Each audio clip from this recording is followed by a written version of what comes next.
Doctor Abdullah Jahangir রহিমাহুল্লাহ, তাকে বলা হয়েছিল যে আপনাকে আহলে হাদিসরা বলে হানাফি, আর হানাফির আপনাকে বলে আহলে হাদিস। আপনি একটা দলের হন, হয় আহলে হাদিস কোনো একটা সংগঠনে যোগ দেন, অথবা হানাফি কোনো একটা সংগঠনে যোগ দেন, একটা করেন। চরমোনাই হোক, জামাত হোক, হেফাজত হোক, আওয়ামী লীগ হোক, বিএনপি হোক, জাসদ হোক, তারপরে ওহাবি হোক, একটা হন, হয় আহলে হাদিস হন, আন্দোলন, জমিয়ত, একটা না একটা আপনি হন, আপনি তো কোনো দিকে নাই।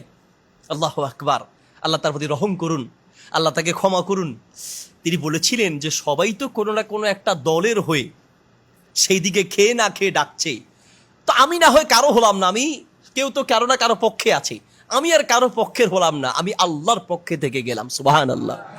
সে বলছে যে আমি আল্লাহর পক্ষে থেকে গেলাম। আমাদের ব্যাপারও ঠিক, আমাদের ব্যাপারে একই কথা বলি যে এরা কারা। তার মানে কেউ কোনো না কোনো সংগঠন নিয়ে আছে, কেউ কোনো না কোনো দল নিয়ে আছে, এবং খেয়ে না খেয়ে সেই দলের পক্ষে সাপোর্ট দিচ্ছে আর বিপরীতটাকে দমানোর চেষ্টা করছে। আর আমরা যখন উভয় পক্ষকে ইসলাহ করার জন্য চেষ্টা করছি, তখন আমাদের বিরুদ্ধে আবার আরেক দল লেগে গেছে। সম্মানিত প্রিয় বন্ধুগণ, আসুন আল্লাহমুখী হওয়ার চেষ্টা করি। আমি এটা বলছি না যে আপনি কোনো একটা সংগঠন করছেন, কোনো একটা সংগঠনের আপনি জড়িত আছেন, আপনি দাওয়াতি কাজ করছেন, আপনি দিনই চিন্তা করছেন, আলহামদুলিল্লাহ। আপনার চিন্তা, আপনার ইখলাস যদি থাকে, আল্লাহ আপনাকে যা যা খায়ের দান করুন। আপনি যেটা করছেন এটাই ঠিক, সবাই আপনার মতো হতে হবে, এই চিন্তা বাদ দেওয়া উচিত ভাই। সবাই আপনার মতো হবে না।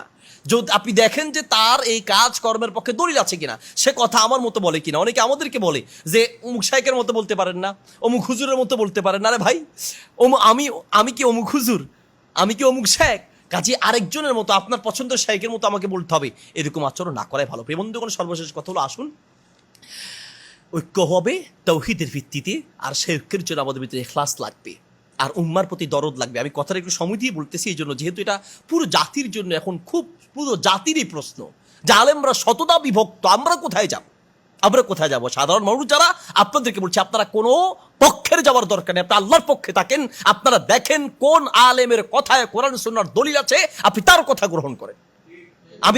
আমি এই লাইনের আছি, আমার লাইনের, আমার দলের, আমার তরিকার হুজুররা যা বলবে এটাই ঠিক, এটা ভুল ধারণা। আপনার দলের বাইরের হুজুরদের থেকেও হক আসতে পারে, হক কোন দলের মধ্যে সীমাবদ্ধ নয়। যদি এরকমটা থাকতো, তাহলে ইসলামে কোরআন সুন্নাহ দলিল থাকতো যে এই দল, এরা জান্নাতি, এইরকম কোন নামের ব্যানার রাসূল সাল্লাল্লাহু আলাইহি ওয়াসাল্লাম ব্যবহার করেননি। রাসূল সাল্লাল্লাহু আলাইহি ওয়াসাল্লাম বলেছেন যে এই দলের লোক, মানে কোনো একটা নাম ব্যবহার করে বলেছেন? বলেন নাই। কেন বলেন নাই? যে নাম দিয়ে কাজ হবে না, তোমার আদর্শ দিয়ে হবে।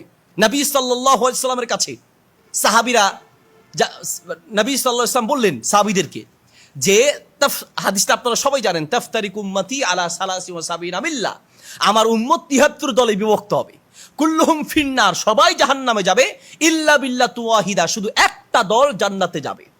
কারা সেই দল জান্নাতে যাবে? অনেকে আমাদেরকে প্রশ্ন করে, হুজুর ৭৩ দল হবে, সেখান থেকে এক দল জান্নাতে যাবে। তো বাংলাদেশে তো ৭৩ নয়, সারা বিশ্বে খুঁজলে ৭৩ শত দল আছে। তাহলে রাসূল সাল্লাল্লাহু আলাইহি ওয়াসাল্লাম বলেন ৭৩ দল, আমরা তো আরো অনেক বেশি পাই, ঠিক না? শত শত হাজার হাজার দল আছে। তো কেমনে হইল? আর সেখান থেকে কোন সংগঠনের লোক, কোন দলের লোক জান্নাতে যাবে, কি নাম হবে তাদের? তো এর উত্তর হচ্ছে, ভাইরে, রাসূল সাল্লাল্লাহু আলাইহি ওয়াসাল্লাম এই যে আমরা যেগুলো সংগঠন, এই যে দল মনে করি, এইরকম নির্দিষ্ট কোনো দলের কথা বলেন নাই, বরং তিনি আদর্শের কথা বলেছেন। তিনি বলেছেন মা আনা আলাইহি ওয়া আসহাবি, যেই আদর্শের উপরে আমি আছি, আমার সাহাবীরা আছে, এই আদর্শের অনুসারী সে যেই দলে থাকুক, সংগঠনে থাকুক, অথবা কোনো দল সংগঠনে না থাকুক, যদি তার আদর্শ রাসূল সাল্লাল্লাহু আলাইহি ওয়াসাল্লাম এবং সাহাবীদের আদর্শ থাকে, এই লোকটাই জান্নাতের মেহমান, এই লোকটাই মুক্তিপ্রাপ্ত দল, এই লোকটা আহলুস সুন্নাহ ওয়াল জামাত বলেন, এই লোকটা কোরআন সুন্নাহর অনুসারী বলেন, আর জান্নাতের অনুসারী বলেন। ওই লোকটাই হবে যার আদর্শ হবে রাসূলের আদর্শ, যার আদর্শ হবে সাহাবীদের আদর্শ, ঠিক কি না? কাজেই আমাদের আদর্শ দেখতে হবে যে আমরা কোন আদর্শের। আল্লাহ সুবহানাহু ওয়া তাআলা আমাদের সবাইকে বোঝার তৌফিক দান করুন, এবং আমাদের আলেমদেরকে আরো নম্র ভাষী, আরো সুন্দর আচরণের অধিকারী এবং ইখলাসওয়ালা উম্মার প্রতি দরদি হওয়ার তৌফিক দান করুন।